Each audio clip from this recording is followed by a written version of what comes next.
اس کے ساتھ اپنی زندگی گزار رہے ہیں، تو اب آپ کی زندگی میں اور پہلے کی زندگی میں کیا فرق ہے؟ تو پھر آپ وہ کہیں کہ ہاں جو پہلے کی زندگی میں تھی وہ شاید میری خدا کے ساتھ نہیں تھی، لیکن اب خدا کے یہی اثر ہے کہ جب ہم خدا کے ساتھ ملتے ہیں تو پھر گناہ ہماری زندگی سے نکل جاتا ہے، پھر ہم خدا کے ساتھ تو پھر یہی، اور آج بھی میں یہی کہنا چاہتا ہوں کہ ہم گناہ کی زندگی میں نہ رہیں، کیونکہ یسوع نے ہمارے گناہوں کا کفارہ دیا ہے، اور اگر ہم پھر بھی گناہ کی زندگی میں ہیں تو پھر شاید ہم اس زندگی میں تو ہیں ہی ہیں، پھر اگلی زندگی بھی ہماری نہیں ہے، تو اس کو تھوڑا سا اس کر کے پھر ہم اینڈ کریں گے، ٹھیک ہے جی۔ ویلکم بیک، پروگرام خدا کے لوگ میں آپ کو خوش آمدید کہتا ہوں۔ جنہوں نے ابھی ہمیں جوائن کیا، میں یہاں بتاتا چلوں کہ آج کا جو ہمارا موضوع ہے وہ گناہ کے اثرات کے حوالے سے ہے اور پرستش کے حوالے سے ہے، اور ہمارے ساتھ جو خدا کے خادم موجود ہیں، پرستار ہیں جن کا تعلق اسلام آباد سے ہے، خدا کے خادم پاسٹر فرانسس فروز صاحب۔ جی بس آپ چونکہ ہم بات کر رہے تھے پرستش کے حوالے سے بھی، اور دو زندگیاں ہوتی ہیں، ایک خدا کو قبول کرنے سے پہلے اور ایک خدا کو قبول کرنے کے بعد، اور اگر ہم اس کا موازنہ یہ کریں ابھی جو ہمارا موضوع بھی ہے، جب ہم گناہ کے اثرات میں رہتے ہیں تو پھر یقیناً ہم خدا کے اثار سے باہر نکلتے ہیں، لیکن جب ہم اقرار کر کے اس کے اثار کے اندر آ جاتے ہیں تو پھر گناہ ہماری زندگی سے نکل جاتا ہے۔ فرانسس فروز صاحب، آپ کیا سمجھتے ہیں چونکہ ہم بات کر رہے تھے جو ہے اور اس کی پہچان کیا ہے؟ ازرو بال مقدس کیسے دیکھتے ہیں آپ اسے؟ میرے نزدیک جو گناہ کی پہچان ہے، گناہ انتہائی خطرناک بات ہے۔ گناہ کی بات کی جائے تو سمجھیں کہ ہم خطرے کی بات کر رہے ہیں۔ اس جہان میں خدا کی مرضی کو پورا نہ کرنا سے باہر نکلتے ہیں، لیکن جب ہم اقرار کر کے اس کی بات کر رہے ہیں، اس جہان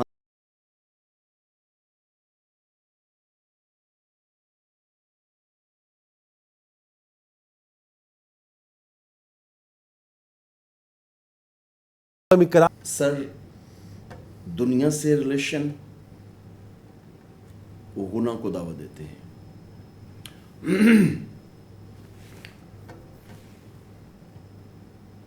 میں نے جسمانی زندگی میں بھی رہ کے دیکھا ہے، اور اب خدا ان کے قدموں میں بھی رہ کے دیکھا ہے۔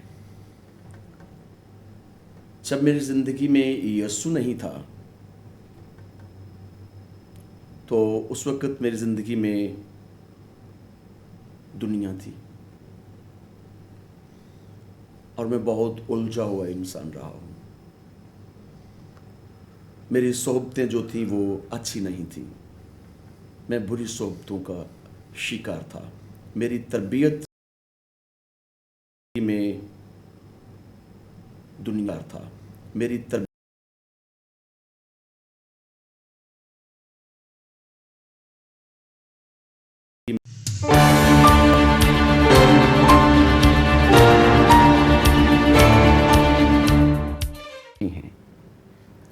ان کی دعاؤں کے وسیلہ سے آج میں خدا کا خادم ٹھہرا ہوں، اور میری چونکہ جو پیدائش ہے وہ بھی رویا کے تحت ہی ہے، اور میرے گھر میں تو میں بردر مقبول بات کر رہا تھا مبشر ندیم یوسف کے حوالہ سے کہ وہ بہت کم لکھتے ہیں، لیکن جو بھی لکھتے ہیں وہ خوبصورت ہوتا ہے۔ تو مجھے جب یہ گیت ملا، میرا رب یہوہ ہے جو قدرت والا ہے، تو میں نے ان سے ریکویسٹ کی کہ یہ گیت مجھے دیں۔ انہوں نے خوشی سے یہ گیت مجھے گانے کو دیا۔ میں یہ گیت جب اسٹوڈیو میں لے کے گیا تو جو میرے میوزک رینجر ہیں زیڈ کینونی، اب تک کے میرے سارے گیت جو ہیں وہ انہوں نے ہی ترتیب دیے ہیں، اور بہت اچھا ارینج کرتے ہیں۔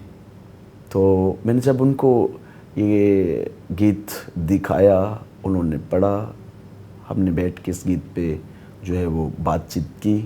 انہوں نے کہا مجھے سنائیے تھوڑا سا، تو میں نے ان کو گنگنا کے سنایا، ان کو بہت پسند آیا، تو کہنے لگے بس اب یہ گیت جو ہے یہ بہت اچھا رہے گا۔ پھر انہوں نے بڑی لگن سے میوزک کا ورک اس پہ کیا، بہت خوبصورت ٹریک بنا اس کا، تو پھر ووکل بھی اچھا ہوا، اور یہ گیت جب اس البم میں ریلیز ہوا تو اس البم کا نام بھی ہم نے میرا رب یہوہ ہی رکھا. ٹھیک ہے. تو یقین جانیں کہ میں سوچ بھی نہیں سکتا خداوند نے کتنا بڑا فضل مجھ پر انڈیلا کہ یہ کہہ لیجئے کہ میں سو گیا اور جب میں سو کے اٹھا تو میں آسمان پر تھا. ہم سے بھی تھا وہ بھی مقبول ٹھہرا, روشن ہے میرا جیون, یہ صدقہ میں کچھ یہی کہنا چاہ رہا تھا. ٹھیک ہے. تو خداوند کا شکر کہ خداوند نے میری اس خدمت کو قبول کیا. میری آواز خداوند کے حضور میں جو ہے وہ بابرکت ٹھہری اور خداوند نے میرے اس سارے کام کو جو ہے وہ اپنے لوگوں کی برکت کا رہا. اس کے بعد پھر دوسرے البم میں اگر ہم جائیں تو وہ تھا ہمارا البم جس کا نام تھا میرا رب یہوہ. اس میں گیت تھا میرے جیون میں یسوع تیرا نام جلال پاتا رہے. ویسے تو اس البم کے سب گیت جو تھے وہ باعث برکت ہوئے. آج بھی یہ سارے کے سارے گیت اس البم کے چرچوں میں گائے جاتے ہیں اور ان گیتوں کے وسیلہ سے چرچ میں عبادت ہوتی ہے. تو میں بھی انہی گیتوں کو آج بھی گاتا ہوں. گیت اور بھی بہت سارے ہیں, بہت ساری نئی جو ہیں وہ طرزیں خداوند نے مجھے دی ہیں, گیت دیے ہیں. میں ان گیتوں کو بھی لے کے آنا چاہتا ہوں. لیکن اصل میں اب تک کے جتنے بھی گیت خداوند کے پاک روح کے وسیلہ سے مجھے عطا ہوئے ہیں وہ سب کے سب گیت ہی جو ہیں خدا کے لوگوں کی برکت کا سبب بنے ہیں. تو مجھے گیتوں میں چناؤ کرنا خاص کر مجھے تھوڑا مشکل لگتا ہے کہ کون سا گیت میں کس کو زیادہ, کیونکہ یہ سب کے سب گیت ہی میری برکت کا سبب ہیں, میری پہچان کا سبب ہیں. میری خدمت کی جو بیس ہے وہ ان گیتوں پر ہے اور میری جو کمک ہے وہ بھی یہاں سے ہی شروع ہوتی ہے. اور میری بلیسنگ کا جو سلسلہ ہے, میری بلیسنگ کے جو دروازے مجھ پر کھلے ہیں وہ بھی اسی خدمت کے وسیلہ سے, ان گیتوں کے وسیلہ سے ہی یہ سلسلہ ہے. تو مجھے کسی ایک کا نام لے کے کہنا یہ گیت بہت اچھا رہا تو, لیکن پھر بھی جیسے آپ نے کہا میرے جیون میں یسوع تیرا نام جلال پاتا رہے, تو یہ گیت میرے بھائی ہیں, بھائی نائم ورشپر ہیں اور بہت اچھا لکھتے ہیں, کمپوزر بھی ہیں. انہوں نے یہ گیت لکھا بھی اور کمپوز بھی کیا اور پورا 1 سال گاتے بھی رہے. انہوں نے مجھے اپنے چرچ میں ایک عبادت میں بلوایا اور مجھ سے پہلے وہ پرستش کر رہے تھے اور اسی گیت سے پرستش کر رہے تھے. جیسے جیسے وہ گیت گا رہے ہیں یہ گیت میرے اندر سرایت کرتا چلا جا رہا ہے. تو عبادت کے بعد میں نے ان کو بولا, میں نے کہا یہ گیت آپ مجھے دوبارہ سنائیں گے؟ وہ کہنے لگے کہ میں نے یہ گیت آپ کو سنانے کے لیے ہی گایا تھا اور گانے کا مقصد بھی یہی تھا کہ یہ گیت میں آپ کو دے دوں, آپ اس گیت کو گائیں گے. جب میں نے یہ سنا تو میری خوشی کی انتہا نہ رہی. مجھے تو ایسے جیسے کوئی خزانہ مل گیا ہے. تو میں یقین جانیں یہ میرے خداوند کی تعریف ہے ان گیتوں میں. یہ گیت میرے یسوع کے لیے ہیں پر میں ان گیتوں کو بہت پیار کرتا ہوں. یہ گیت میری سانسیں ہیں, یہ گیت میرے دل کی دھڑکنیں بن چکے ہیں کیونکہ میری پہچان یہ گیت ہیں. یقیناً ایسا ہی ہے. ان گیتوں کی وسیلہ سے خداوند نے مجھے قبول کیا ہے. تو میری خدمت میں یہ گیت جو ہیں یہ بہت بڑا درجہ رکھتے ہیں. تو مجھے بہت خوشی ہوئی. میں نے کہا واہ یہ تو بڑا خوبصورت موتی جو ہے جس کی قیمت خیر میں نہیں دے پاؤں گا, شاید ویسے میں خرید نہ پاتا, تو یہ خود بخود میری جھولی میں آن گرا ہے. تو یقین جانیں کہ سر میری خوشی کی انتہا نہ رہی. میں نے ان کا بہت شکریہ ادا کیا. میں نے کہا بردر خداوند آپ کو اور ایسے گیت عطا کرے. انہوں نے بھی خوشی سے مجھے یہ گیت دیا. خیر اس گیت کا جب ہم نے ارینجمنٹ کیا تو یہ گیت سمپل گیت تھا. اس میں قوالی کا جو سسٹم مجھے نظر آتا ہے نا خوبصورت وہ نہیں تھا. تو جب میرے میوزک رینجر، جیسا میں نے ان کا پہلے بھی ذکر کیا، زیڈ کینونی، انہوں نے جب اس گیت کا میوزک بنانا شروع کیا تو مجھے کہنے لگے پاسٹر صاحب یہ قوالی بنتا جا رہا ہے. میں نے کہا یار کچھ ایسا نہ کر دینا، گیت خراب نہ کر دینا پلیز، تو گیت کو گیت ہی رہنے دو. کہتے نہیں پاسٹر صاحب مجھے نہیں سمجھ آ رہی کہ یہ کیا مسئلہ ہے، کچھ ہو رہا ہے اس گیت کے ساتھ. تو مجھے ایسے لگ رہا ہے جیسے میرے کام میں بھی جو ہے نا وہ بلیسنگ جاری ہو رہی ہے. تو یہ مطلب اچھا ہوتا جا رہا ہے. میں نے کہا اگر اچھا ہو رہا ہے تو پھر کرتے جاؤ، پھر کرو اور بھی کرو. خیر انہوں نے بہت لگن سے اس کا میوزک کمپلیٹ کیا. اس وقت سر مطلب ہمیں اتنا سینس نہیں تھا، لائیو تو اس وقت بھی بجتا تھا، سب کچھ تھا، لیکن بجٹ نہیں تھا ہمارے پاس اتنا کہ ہم کچھ ایسا کر سکے. تو ہم نے وہ سارے الوپ کاٹ کے ان کا میوزک، ڈھولک طبلے، یہ پیٹرن بنایا. وہ بڑی حکمت سے انہوں نے، جو اپنا میرے بھائی ہیں زیڈ کینونی، انہوں نے بڑی حکمت سے اس سارے سسٹم کو ترتیب دیا. تو سر یہ گیت جب بنا تو اس نے یہ شکل لے لی جو آج چرچوں میں گائی جاتی. مطلب ہمیں اتنا سینس نہیں تھا،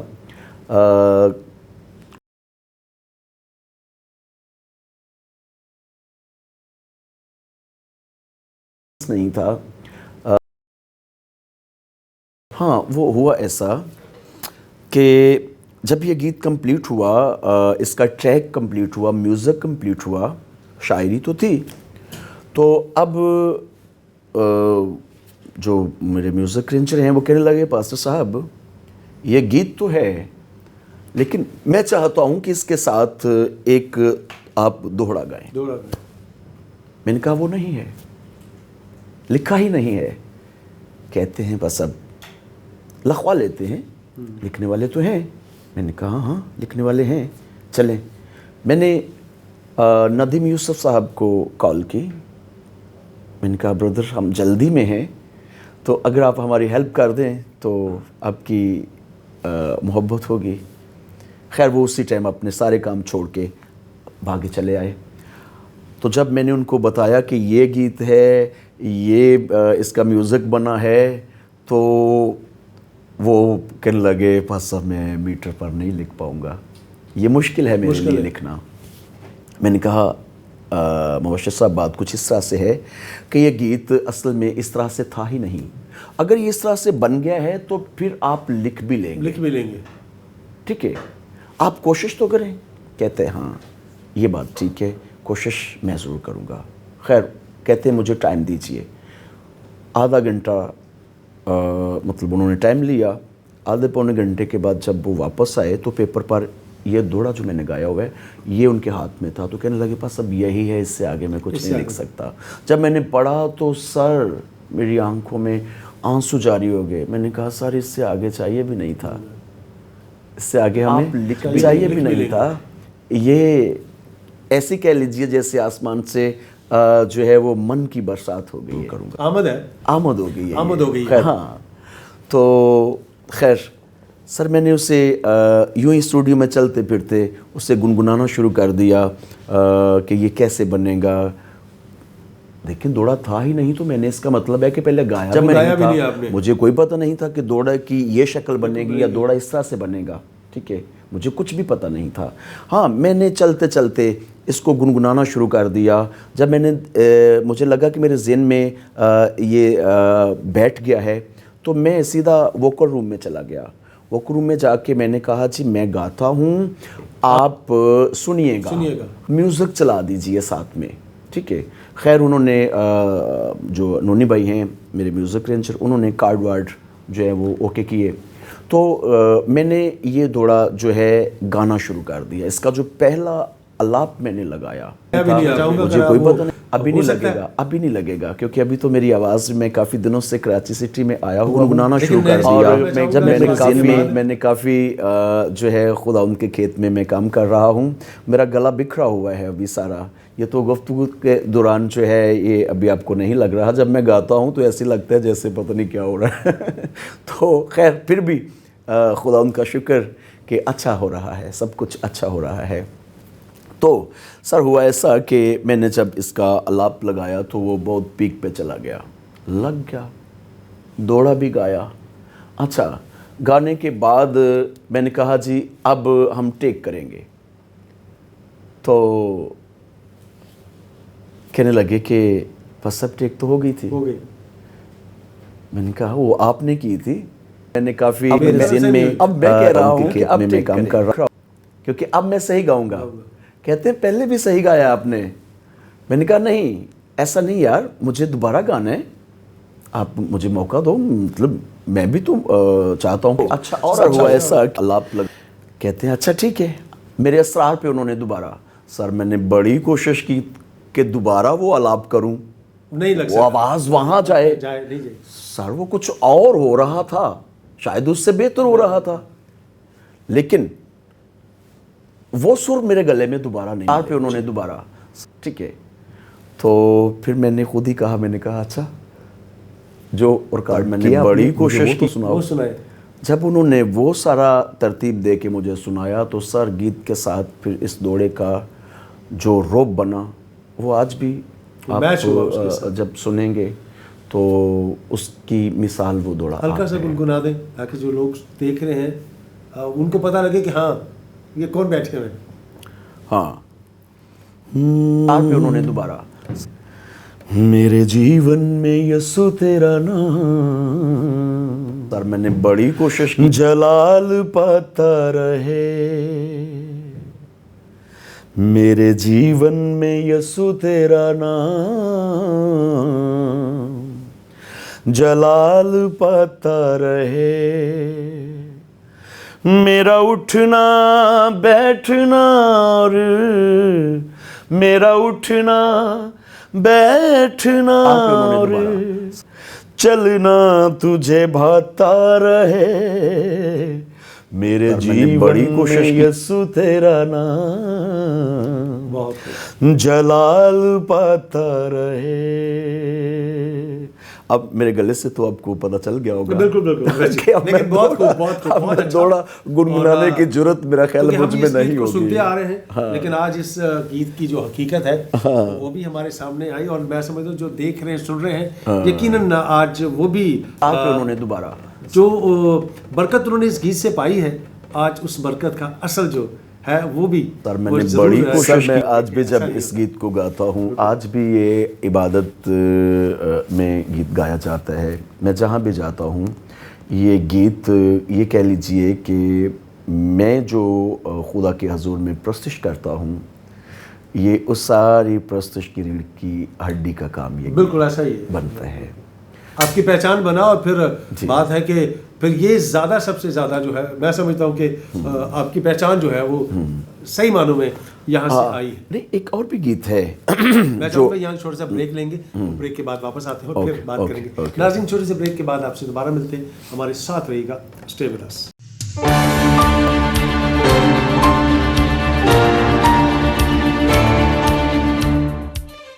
ویلکم بیک. پروگرام خدا کے لوگ میں آپ کو خوش آمدید کہتا ہوں. جنہوں نے ابھی ہمیں جوائن کیا میں یہاں بتاتا چلوں کہ آج کا جو ہمارا موضوع ہے وہ گناہ کے اثرات کے حوالے سے ہے اور پرستش کے حوالے سے ہے. اور ہمارے ساتھ جو خدا کے خادم موجود ہیں، پرستار ہیں جن کا تعلق اسلام آباد سے ہے، خدا کے خادم پاسٹر فرانسس فروز صاحب. جی بس صاحب، آپ چونکہ ہم بات کر رہے تھے پرستش کے حوالے سے بھی، اور دو زندگیاں ہوتی ہیں، ایک خدا کو قبول کرنے سے پہلے اور ایک خدا کو قبول کرنے کے بعد. اور اگر ہم اس کا موازنہ یہ کریں جو ہمارا موضوع بھی ہے، جب ہم گناہ کے اثرات میں رہتے ہیں تو پھر یقیناً ہم خدا کے اثار سے باہر نکلتے ہیں، لیکن جب ہم اقرار کر کے اس کے اثار کے اندر آ جاتے ہیں تو پھر گناہ ہماری زندگی سے نکل جاتا ہے. آپ کیا سمجھتے ہیں کہ گناہ جو ہے اس کی پہچان کیا ہے؟ عزو بال مقدس کیسے دیکھتے ہیں آپ اسے؟ میرے نزدیک جو گناہ کی پہچان ہے، گناہ انتہائی خطرناک بات ہے. گناہ کی بات کی جائے تو سمجھیں کہ ہم خطرے کی بات کر رہے ہیں. اس جہان میں خدا کی مرضی کو پورا نہ کرنا، جسم کی خواہش کے مطابق زندگی بسر کرنا، دنیا کے مطابق زندگی بسر کرنا گناہ ہے. اور کلام مقدس کہتا ہے کہ جو بھلائی کرنا جانتا ہے نہیں کرتا وہ بھی گناہ کرتا ہے. تو سر دنیا سے ریلیشن وہ گناہ کو دعوت دیتے ہیں.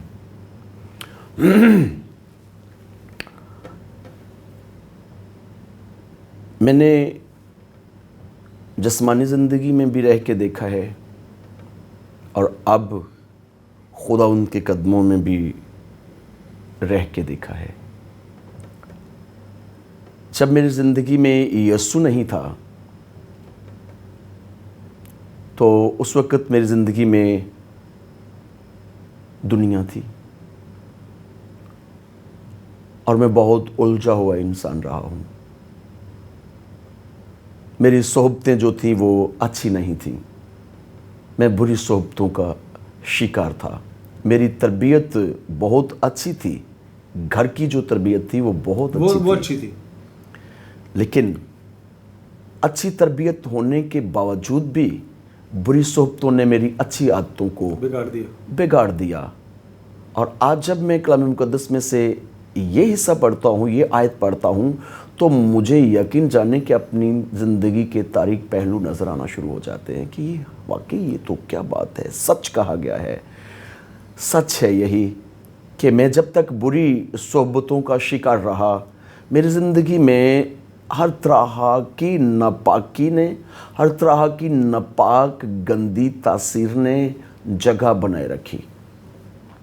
اور میرا گھر میں رویہ اور میرے جاننے والوں میں جو میرا رویہ تھا وہ بہت برا رہا, کیونکہ زندگی میں ناپاکی تھی, وہ گناہ تھا. تو میں جتنا زیادہ اس کو چھپاتا رہا یہ اتنا زیادہ ہی مجھے ننگا کرتا چلا گیا.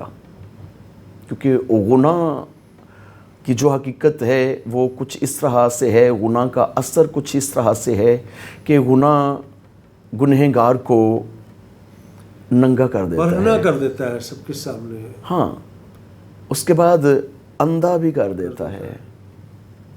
ٹھیک ہے. یہ جو گناہ کے اثرات ہیں یہ مجھ میں بھی پائے گئے اور یہ خوف بھی پیدا کر دیتا ہے.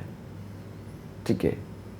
یہ سارے اثرات میں نے فیل کیے ہیں اپنے ساتھ, ایسے ہی نہیں ہے. تجربے کے ساتھ سر میں نے اس کو فیل کیا ہے. میں سوتے ہوئے ڈر جاتا تھا, میں جاگتے ہوئے ڈر جاتا تھا. کوئی مجھے ڈرانے والا نہیں ہے, پھر بھی نہ جانے پتہ نہیں وہ کون سا خوف تھا جو جس کا جو سسٹم تھا جس میں میں الجھا رہتا تھا. ٹھیک ہے. تو میں بے شک اپنے آپ کو بہت ہی مہنگے لباس میں ڈھانپ لیتا تھا. میں بہت ساری خوشبوئیں لگا لیتا تھا. مجھے آج بھی شوق ہے اور خوشبو لگانے کا شوق جب میں نئے کپڑے پہنتا ہوں اس وقت شاید میں بھول جاؤں. ہاں, میں سونے سے پہلے نہیں بھولتا. سونے سے پہلے آپ خوشبو لگا کے سوتے ہیں؟ نہیں بھولتا.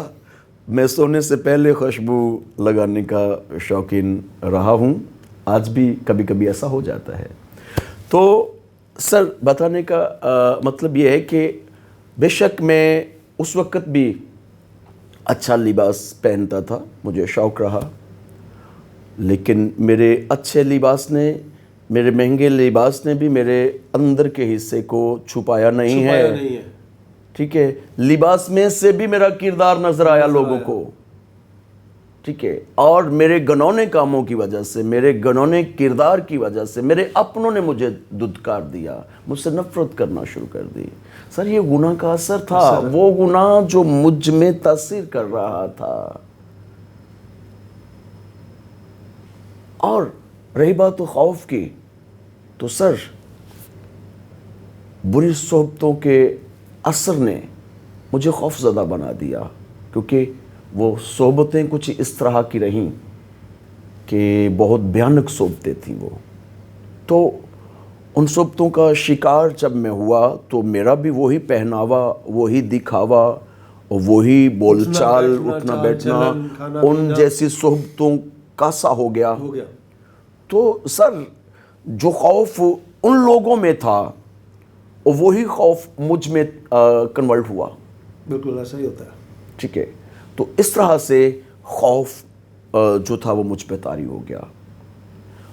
لیکن میں نے اس خوف کو چھپانے کے لیے بڑے سارے گنونے کام کیے, یعنی جھگڑے, کہ میں نہیں ڈرتا کسی سے, کیا بگاڑے گا میرا کوئی.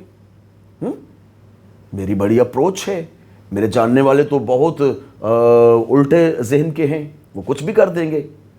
تو سر یہ گھوڑوں اور رتھوں کا جو سسٹم تھا نا, یہ مطلب اس میں رہنے والا شخص آج بھی جو ہے وہ ذلیل و خوار ہوئے گا. تو سر کچھ ایسا میرے ساتھ بھی رہا, میری جسمانی زندگی میں یہ سب کچھ تھا میرے ساتھ. اور پھر بات اندھا ہونے والی. ٹھیک ہے. تو سر گناہ کے جو اثرات ہیں یہ ہمیں روحانی طور پر اندھا کر دیتے ہیں. گناہ میں رہنے والا شخص جو ہے نا وہ اپنے ہم نفس انسان سے نفرت کرتا ہے. ٹھیک ہے. کیوں؟ کیونکہ اس میں گناہ ہے. تو میں یہ ساری چیزیں میں نے قریب سے دیکھی ہیں, میں نے پریکٹیکل کر کے ان کا دیکھا ہے. تو سر اس زندگی میں مجھے آرام نہیں ملا. میرے ماں جی کہا کرتے تھے بیٹا تیرا آرام تو یسوع ہے, بیٹا تو روح القدس کا مقدس ہے.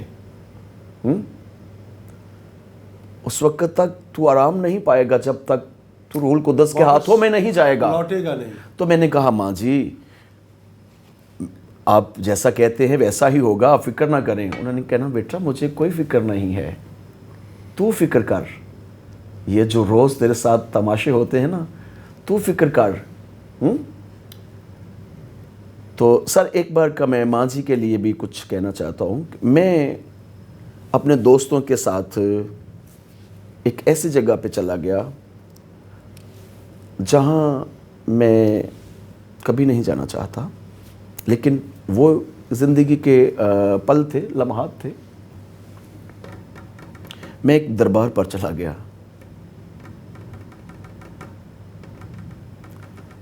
تو میرے دوست جو تھے وہ کہنے لگے کہ آج ہم یہاں جو ہے یہ پانی پئیں گے, یہ صحت کے لیے اچھا ہوتا ہے. اور اس کا مطلب یہ نہیں کہ مجھے پتہ نہیں تھا کہ یہ کتنا اچھا ہوتا ہے یا کتنا برا ہوتا ہے. میں نے کہا ٹھیک ہے. تو وہ جو اس دربار کا تھا بزرگ, اس سے ہم نے ریکویسٹ کی, انہوں نے ہماری ریکویسٹ مان لی, پانی بنا دیا. اس میں کافی کچھ چیزیں جو دوست ساتھ لے کے گئے ہوئے تھے وہ ڈالی, وہ ہم نے پی لیا. تو میں پی کے گھر آ گیا. تو اب ظاہر ہے اس کی وہ جو اثر تھا وہ تو موجود ہے, وہ موجود ہے چہرے پر, آنکھوں میں. تو ماں جی نے پوچھا ایک بات یہاں پر جو میں کرنے جا رہا ہوں یہ میں بڑے فخر سے بات کرتا ہوں, میں نے کبھی بھی میری ماں جی سے جھوٹ نہیں بولا تھا.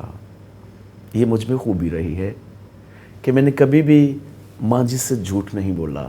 میں کچھ بھی میں نے کیا ہے, اگر انہوں نے پوچھ لی ہے تو جیسے ہوا ہے ویسے ہی بتانا ہے, جھوٹ نہیں بولنا. کیونکہ انہوں نے مجھے کہا تھا کہ بیٹا تو نے جھوٹ نہیں بولنا, تو نے جو بھی بولنا ہے میرے ساتھ سچ بولنا ہے. ٹھیک ہے.